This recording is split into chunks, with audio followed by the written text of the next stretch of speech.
Hi, everybody.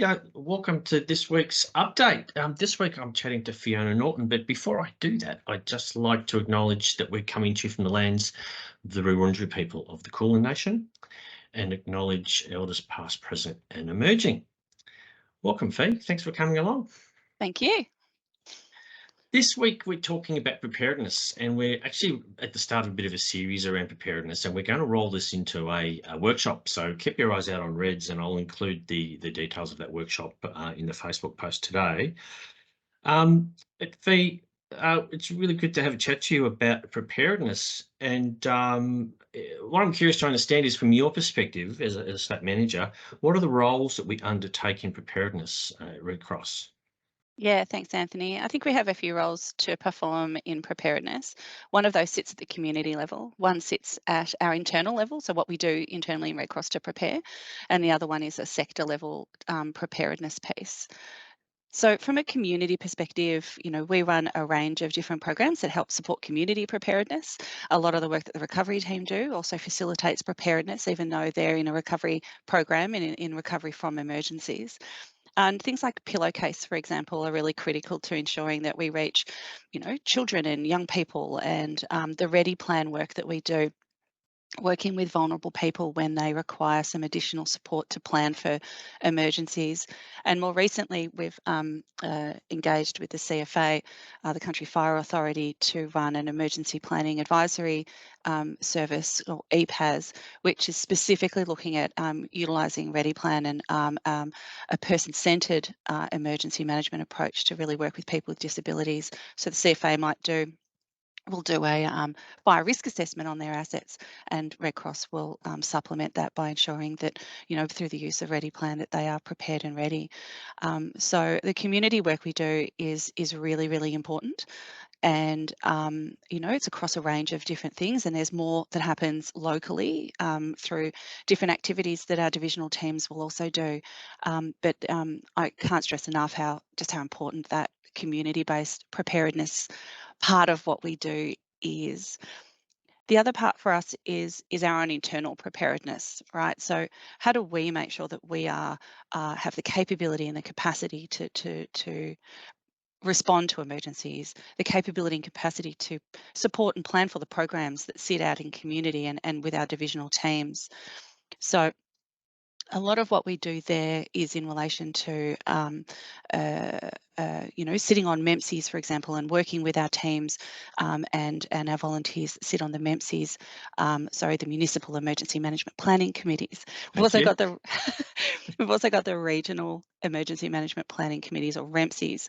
And I also sit, for example, on the State Emergency Management Planning Committee. But the reason I sort of say that that's a bit of a blend of community and internal. But what I'm talking about, it's about building the capability of ourselves to then inform and influence into those spaces. There's a lot to do with our learning and development, our compliance, making sure that we're supporting our volunteers to be compliant so they're ready to go out. Anthony, you and your team are volunteers around all the learning and development work that happens to ensure people are prepared. And then there's a myriad of things that I'm sure happen on ground in our divisional teams around building capability and preparedness. Some of that, for example, can include engaging with community, engaging with other services, but it's all really focused on how we contribute to and work towards our own internal preparedness, so we can deliver the services that we know that we can, and that are really important for community. And so I think that final one around sector preparedness, again, I actually think all levels have a role to play there, both from a local divisional area level and right up through to state. From a local perspective, it's about how we educate and inform the other services, and that then goes to that MEMC piece, or the regional or the municipal planning piece. And how we continue to advocate for people and communities that we work with into those agencies and organisations and those relationships. From a state level, I'm involved in a significant amount of preparedness work per se. So we have an annual, actually it's multiple times in a year, attestation process. What that means is that I respond to the commissioner and I say, here's all of our capability and capacity. We're good to meet all of these requirements. If we find gaps in that process, then we work as a team to be able to deliver that. We also spend at the state level, I spend quite a lot of time advocating for preparedness of communities with our sector partners. And I also inform a lot of the planning that goes on at the state level. I actually use a lot of information I gather from our divisional teams and our teams on ground with the community, and I use that to inform that sector preparedness by informing around where's community at, what are some of the risks we're seeing, what are some of the challenges or trends we're seeing around community. So really trying to ensure that that advocacy and informing piece really kind of reaches across and comes from the ground, that ground truth, right up into the state processes. So there's a few bits there. One of the other things, it's probably a really good example to explain some of the work we do at the state around preparedness, is that we all know that emergency food relief is a really complex and challenging space. We know that it varies from area to area as to our capability and capacity to work in that space. But what we also know is that the system itself needs to mature. So from a preparedness perspective, what I'm doing, through Red Cross and I'm convening all of the sector partners at that state level and really looking at where are we currently at with emergency food relief? What do we need to look at to mature this system and be prepared for emergencies in the future? But in a way that connects us to what is now, a much more fulsomely funded sector that sits outside of emergency management.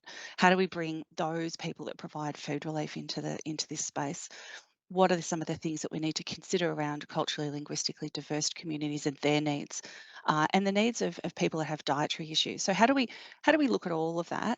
What's the outcome we're trying to achieve, and then drive that response, if you like, into what is an emergency food relief approach and model? So whilst it sounds quite operational, it's actually a preparedness piece, because it's about continuing to ensure that we are prepared and ready and have models in place that allow us to act really efficiently and with dignity, towards people and communities when they're impacted by emergencies. So that's my perspective, I think, on where we sit. It's actually a really big role, I think, that Red Cross has, both at the local level, into that regional level, and at the state level. But I can't stress enough that it's so interconnected.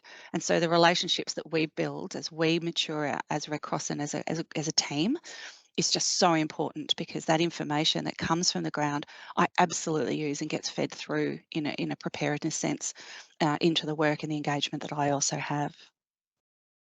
Fantastic, Fee. It's you've outlined a huge big piece. So because a lot of us think about preparedness and we think about Ready Plan, and we think about the programs that we run, but it's great to get that overview of everything from what we do on the ground right through to the state level, and how really important it is for us to feed information back, so that you've got that ammunition, maybe not a good word, but you've got the information that you need to take that to advocate for people that really Yep. need that advocacy. So Yeah, awesome. Thank you. you're really welcome. So we'll keep going with this video series over the next few weeks, and we'll continue to be thinking about preparedness and what it means for us now at a whole range of different levels. So thank you so much, Fee. Really welcome. Thanks, everyone.